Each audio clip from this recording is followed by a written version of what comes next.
Hello guys, मैं हूं भावना शर्मा और आज मैं बात करने वाली हूं आपके सामने coagulation of the blood. Coagulation से रिलेटेड जितने भी आपके डाउट्स होंगे आज वो मेरे साथ बने रहिए तो आपके सारे डाउट्स क्लियर हो जाएंगे। तो आज हम इसमें बात करेंगे कि आपका जो ब्लड है, ब्लड का कोगुलेशन कैसा आता है, कौन कौन से फैक्टर इसमें हेल्प करते हैं, इसकी वजह से अगर कोगुलेशन नहीं हो तो कौन सी डिसीज़ हो जाएगी आपकी बॉडी में।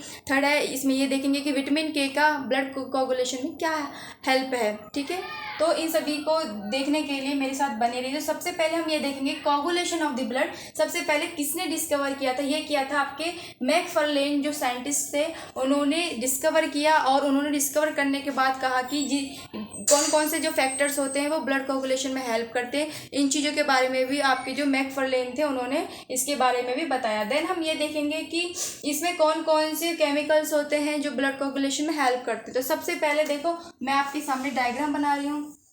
ये आपका हैंड है, ठीक है, कुछ भी समझ लो, ये आपका हैंड है।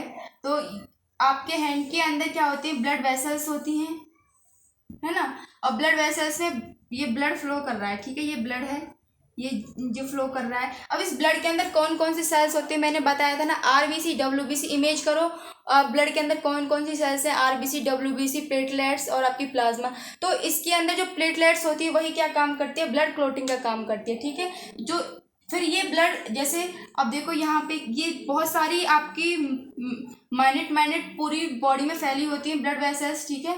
तो जब आप कोई भी जैसे चीज़ से आपका हाथ कट जाता है, कटने के बाद आपका ब्लड यहाँ से बाहर आ जाता है। बाहर आने के बाद आपकी जो प्लेटलेट्स होती है वो क्या एक्शन लेती है कि जल्दी से इसका थ्रोम्बोप्लास्टिन बाहर निकल जाए। तो थ्रोम्बोप्लास्टिन को ये क्या कर देती है, बाहर निकाल देती है ब्लड वेसल्स से।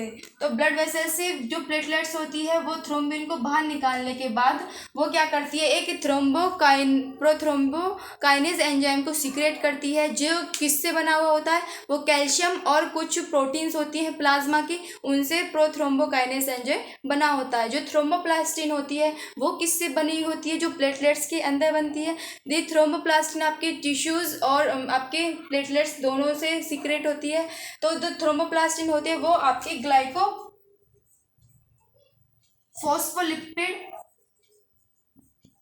नहीं पता होगा आपको लेकिन मैंने आपको बता दिया, फॉस्फोलिपिड एंड लिपोप्रोटीन से बने हुए होते हैं आपके जो थ्रोम्बोप्लास्टिन्स होते हैं।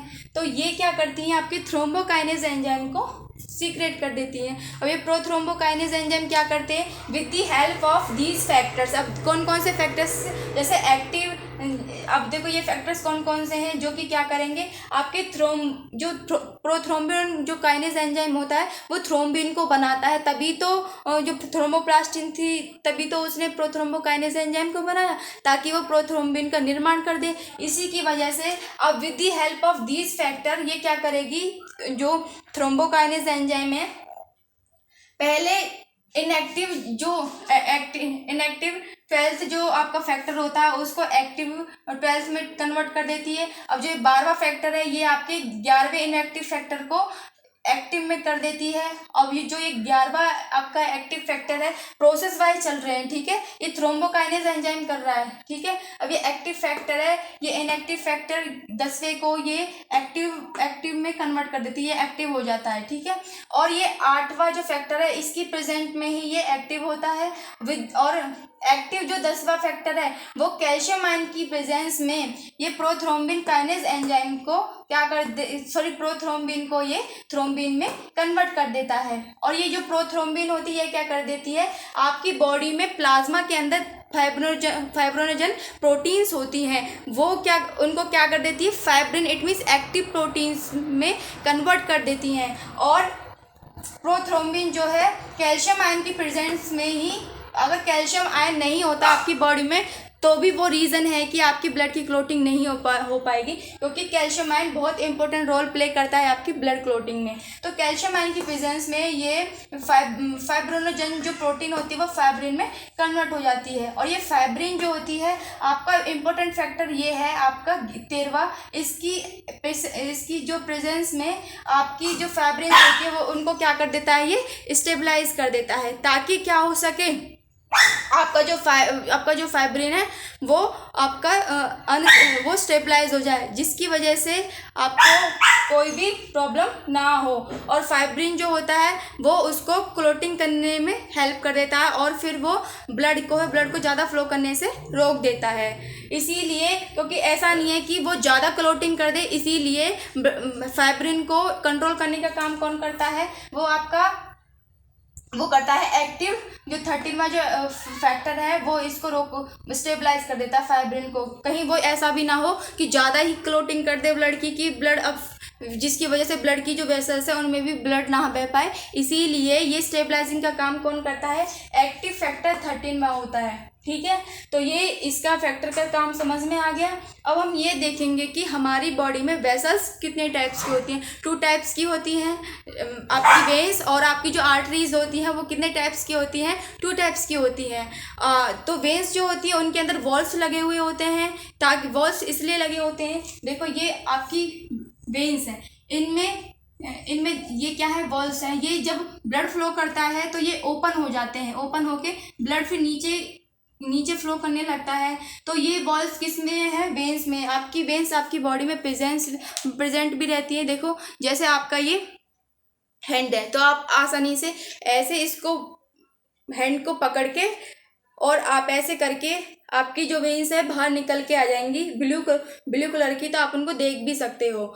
वेन्स के अंदर डीऑक्सीजनेटेड ब्लड फ्लो करता है, इट मीन्स जो इम्प्योर जो ब्लड होता है वो वेन्स के अंदर फ्लो करता है। और आर्टरीज के अंदर आपका oxygenated blood, it means pure blood जो होता है वो आपके आर्टरीज के अंदर फ्लो करता है। ये क्या करती है, आर्टरीज इनके अंदर वॉल्स नहीं होते जैसे वेन्स के अंदर वॉल्स होते हैं। ये क्या करती है, आपके हार्ट से प्योर ब्लड को लेकर के आपके पूरी बॉडी में ब्लड को सप्लाई कर देती हैं। और जो कार्बन डाइऑक्साइड वाला जो ब्लड होता है, इट मीन्स डीऑक्सीजनेटेड ब्लड, उसको वेन्स लेकर के आपके हार्ट तक आ जाती हैं। ऐसे आपकी बॉडी में सर्कुलेशन होता है, उसको हम नेक्स्ट पार्ट में डिस्कस करेंगे। देन हम इसको ही देख लेते हैं पहले। तो इसके बाद हम ये देखते हैं कि कई बार ऐसा होता है कि आपका जो ब्लड है उसमें क्लोटिंग नहीं हो पाती है, रक्त का थक्का नहीं जम पाता है। आप बहुत सारे पर्सन्स को मैंने देखा है, क्योंकि उनकी जो ब्लड है उसमें काफ़ी सारे हेपेरिन और आपकी प्रोटीन सी होती है, जो कि क्या एंटीकोगुलेंट का काम करती है, वो ब्लड को जमने नहीं देती है। आपकी बॉडी में जो हेपेरिन होता है वो लीवर में बनता है, आपको पता है, नहीं पता होगा तो मैंने बता दिया है। ठीक है, तो हेपेरिन की वजह से आपकी बॉडी में ब्लड क्लोटिंग नहीं हो पाती है। इसीलिए कई बार ऐसा होता है हेपेरिन की जो क्वांटिटी होती है वो ज़्यादा हो जाती है, जिसकी वजह से आपकी बॉडी में जब ब्लड आपका बाहर फ्लो करता है कटने के बाद, तो वहाँ भी क्या हो जाता है, कोगुलेशन नहीं हो पाता है। ये वजह एक ये भी है कि जो हेपेरिन और प्रोटीन सी की ज़्यादा अमाउंट होने की वजह से आपकी बॉडी में रक्त का थक्का नहीं बन पाता। सेकंड पॉइंट ये है कि आपकी जो इंडो मेम्ब्रेन्स होती हैं आपकी बॉडी में, स्किन के अंदर, उनमें नेगेटिव चार्ज होते हैं। नेगेटिव चार्ज जब आपके फैक्टर्स के, इट मीन्स कोगुलेंट फैक्टर के साथ जब वर्क करते हैं तो वो एक दूसरे को क्या करते हैं, रिपेल्ट करते हैं, जिसके प्रतिकर्षण करते हैं, जिसकी वजह से वो एक दूसरे के साथ अटैच नहीं हो पाते, जिसकी वजह से कोगुलेशन नहीं हो पाता है। थर्ड देख लेते हैं, कॉज ऑफ नॉट क्लोटिंग इसकी वजह से होती है। कई बार आपका ब्लड सर्कुलेशन कैसा होता है, स्लो होता है, जिसकी वजह से आपकी बॉडी में जो आपकी विटामिन जो के है, उसकी विटामिन के का आपका अगर साइंटिफिक नेम देखे तो क्या है, फाइलोक्विनिन इसका साइंटिफिक नेम है। इसकी डेफिशिएंसी से भी आपको क्या हो जाती है, क्लोटिंग नहीं हो पाती है।